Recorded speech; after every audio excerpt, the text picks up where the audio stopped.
Hey folks, Josh here for another weekly business check-in. It is Sunday, April the 14th. How the heck are you doing? Hopefully you had a good week. It's been a dreary one here. I mean, it's been a gray week. I don't know if you guys and girls can relate to this, but I find that the weather can have such a big effect on like mood and energy. I think it's kind of proven fact at this point. Because the end of this week, actually the beginning of our week, now keep in mind I'm based in Toronto, Canada, so obviously this will differ widely based on where you live. But at the beginning of the week, like Sunday, Monday, Tuesday was nice. Wednesday, Thursday, Friday, gray, rainy, crappy out. And it has such a, well, I guess if you let it, it can have such a big effect on your mood and stuff like that. Not only that, the second half of my week got so busy, a lot of calls, a lot of product testing that I had to do, which is a good sign because it means we're kind of testing and launching new stuff at Visto, which is a good sign, right? We've got some big features coming out this month, which is good.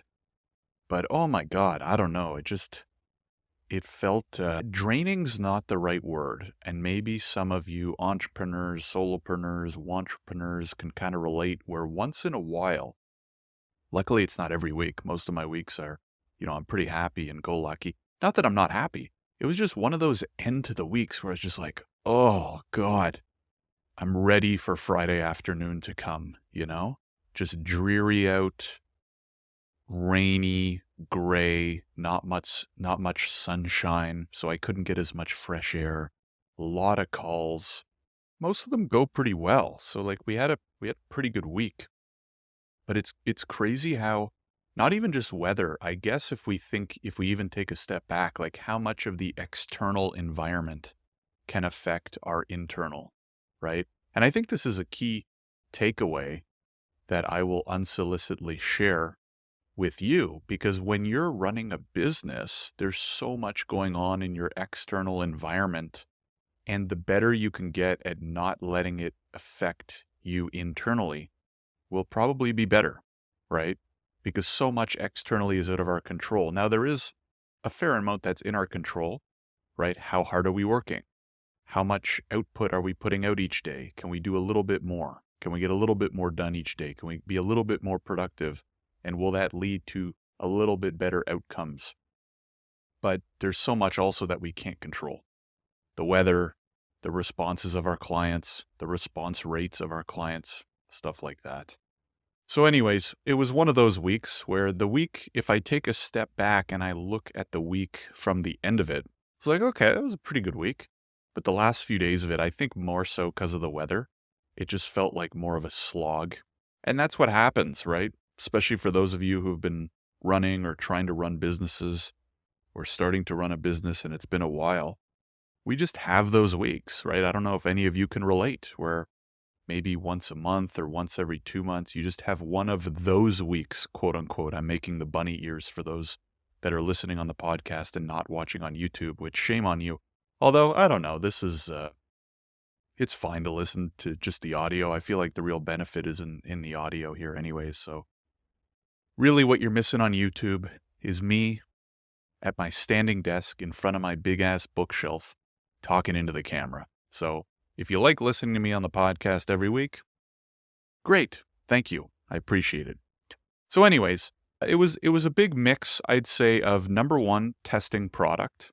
So we build immigration software here at Visto.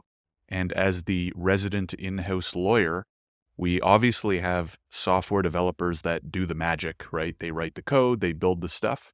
And then I usually am the last line of defense in terms of testing everything, making sure it's working, stuff like that. So I enjoy that for the most part, especially our AI stuff. So we're making some AI improvements. I get to test that out, which is fun.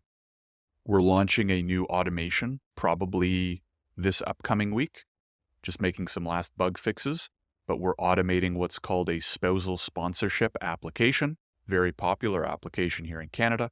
This is basically if you're a Canadian permanent resident or a Canadian citizen and you have a spouse or common law partner, you can sponsor them to become a permanent resident.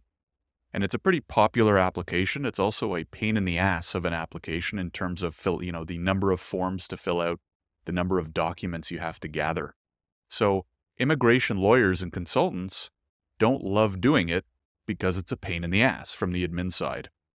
So we're about to launch an automated flow where we've kind of automated the checklist, automated the forms, all that kind of stuff. So we're hoping to launch that this week. I think it'll be really good because it's going to streamline what is normally a very annoying application. But that means we have to do a fair amount of testing, right? Test that all the forms are working. We're filling them in properly. We're generating the right document checklist for different profiles. So I like designing that stuff a lot more than I like testing it. But hey, that's just what we signed up for. It's part of the deal. So that's been good. I think we're going to launch a few cool new features this week. That'll be fun. And then mostly what else I do is sales calls and training and onboarding calls for our new clients. And those have been pretty good. They definitely take up a lot of time because, well, selling software, especially to law firms, can be tough, right? We have a lot of great clients now, and I'm pretty happy, and I think the company's headed in a really good direction. But selling in legal tech can be interestingly difficult, right? Where I would say on average, and I don't know if I've talked about this before, but you could kind of look across industries and kind of give every industry a ranking in terms of like, how innovative is it, right? So how innovative are lawyers or is legal tech? How innovative are finance people in fintech? How innovative are marketers in marketing tech, right? And there's going to be a scale of how innovative or not are they. And I would say law is probably at the bottom end of that scale, right? Like all this leading technology you see is mostly not in legal tech, probably for a reason, right? A lot of lawyers are very risk averse. Understandably, I mean, that's what basically we're taught in law school, right? Is how to find problems and why you should avoid them. So there's that problem. One sec here. Oh, what a glorifying sip of water that was. So I think that, and I think about this a lot because we work in legal tech.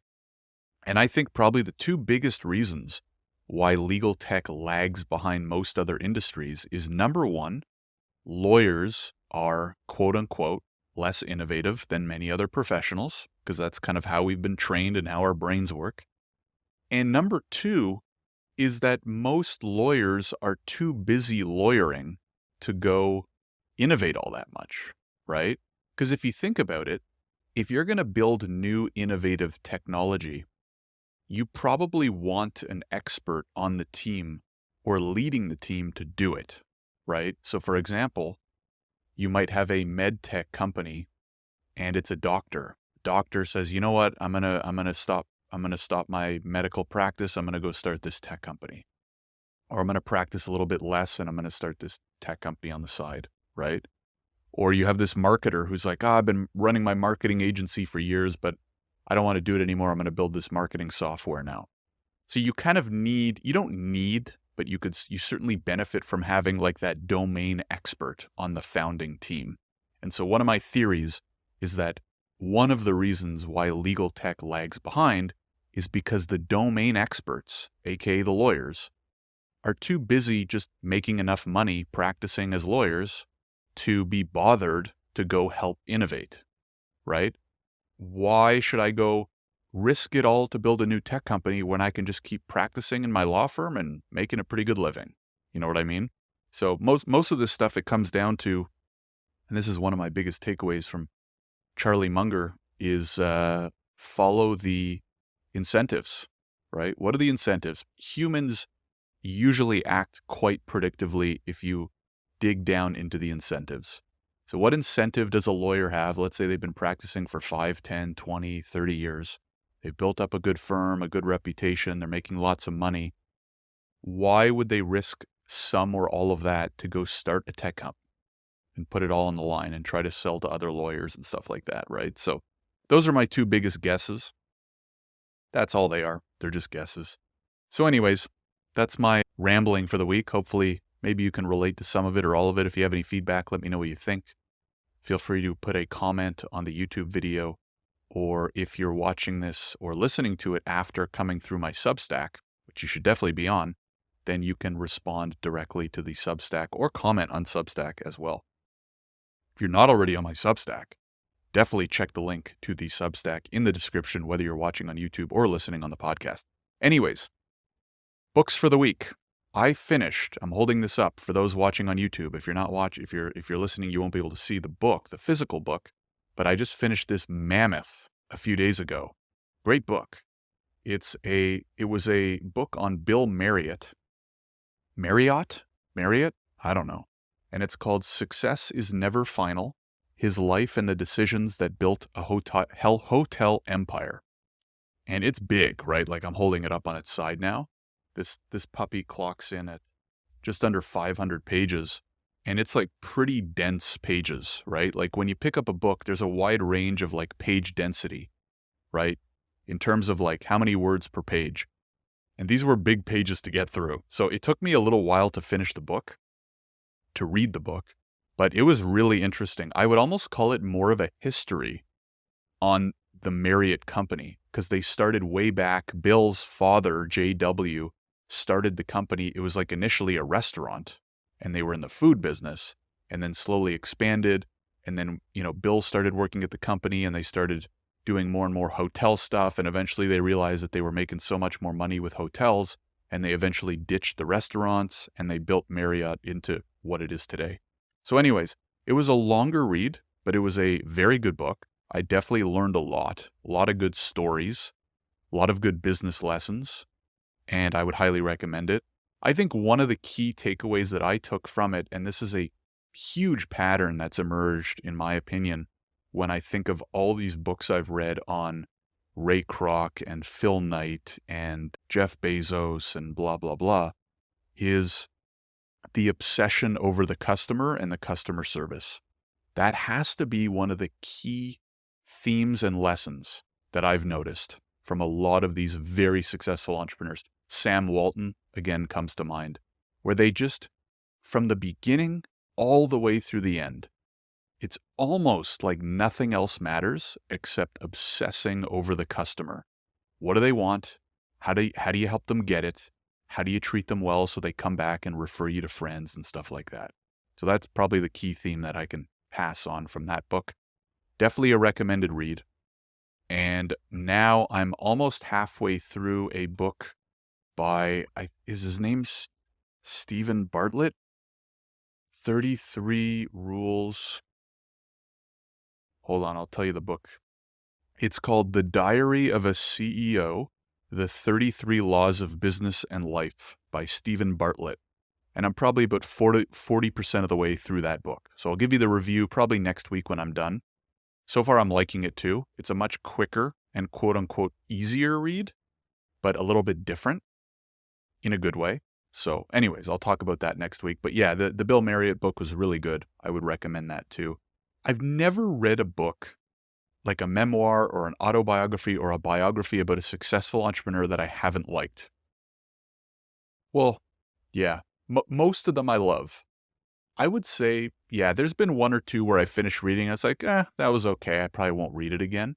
But most of them I really enjoy and will probably read at least a second or a third time. So anyways, that's it for me. We're up at the 13-minute mark here. Hopefully you found some of this interesting. Thanks very much for tuning in. If you're watching on YouTube, if you could like, subscribe, all that good stuff to the video, just really helps support the channel and, push the content to more people and all that good stuff. If you're listening on the podcast, if you can give it a quick review in whatever platform you're listening on, that really helps. And make sure you're on the Substack if you're not already. Every Monday morning, I share a key business story from the previous week in business. I link to this podcast so you'll never miss it. And I just share a bunch of other fun stuff that might be interesting to you. So anyways, thanks again for tuning in. Hope you had a great week. Wishing you a good one ahead, and I will see you in the next one. Take care, everybody. Have a good one.